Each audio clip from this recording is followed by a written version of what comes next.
என் வெறுமை நீங்கி நிறைவானவளாய் காணப்பட நான் என்ன செய்ய வேண்டும் என்று யோசிக்கும் ஆத்துமாவே, யாத்ராகமம் 3:21 கர்த்தர் தரும் ஆலோசனை. இந்த ஜனங்களுக்கு எகிப்தியரின் கண்களில் தயவு கிடைக்க பண்ணுவேன். நீங்கள் போகும்போது வெறுமையாய் போவதில்லை. எகிப்தியர் இஸ்ரவேல் ஜனங்களை கொள்ளையாடினார்கள். தேவன் அவர்களுக்கு பிரதிபலன் அளிக்க விரும்பினார்.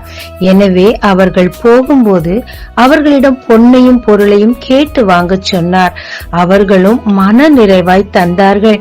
ஏனென்றால் தேவன் எல்லார் கண்களிலும் இவர்களுக்கு தயவை கட்டளையிட்டிருந்தார். அதற்கு காரணம் மோசேக்கு கீழ்ப்படிந்து தன்னை தாழ்த்தி அவர் வழியில் சென்றதே.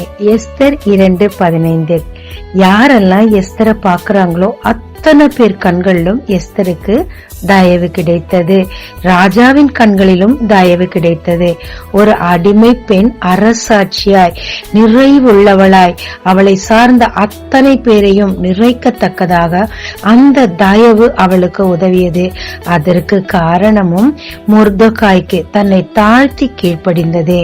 ரூத்துக்கும் இஸ்ரவேல் மத்தியில, போவாஸ் மத்தியில தயவு கிடைத்தது.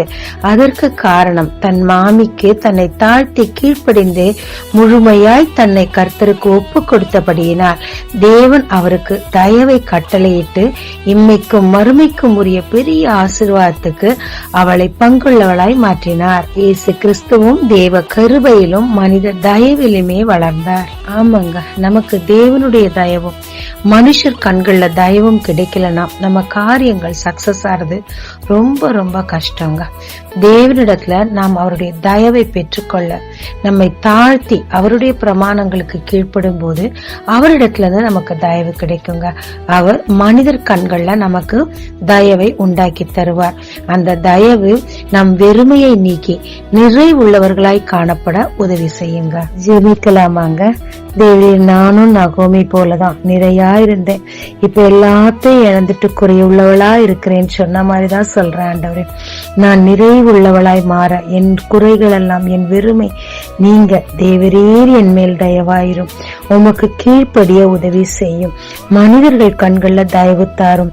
ஒத்தாசை வரும் பர்வதமே, தேவையான இடத்திலிருந்து எனக்கு ஒத்தாசை வந்து தயவு கிடைத்து என் வெறுமை நீங்கி நிறைவுள்ளவளாய் நான் காணப்பட எனக்கு கிருபை தாரும். இயேசு மூலம் பிதாவே, ஆமென். இயேசு கிறிஸ்துவின் நாமத்தில் இந்த நாளில் உங்களை ஆசீர்வதிக்கும் ஜீசஸ் விஷன்.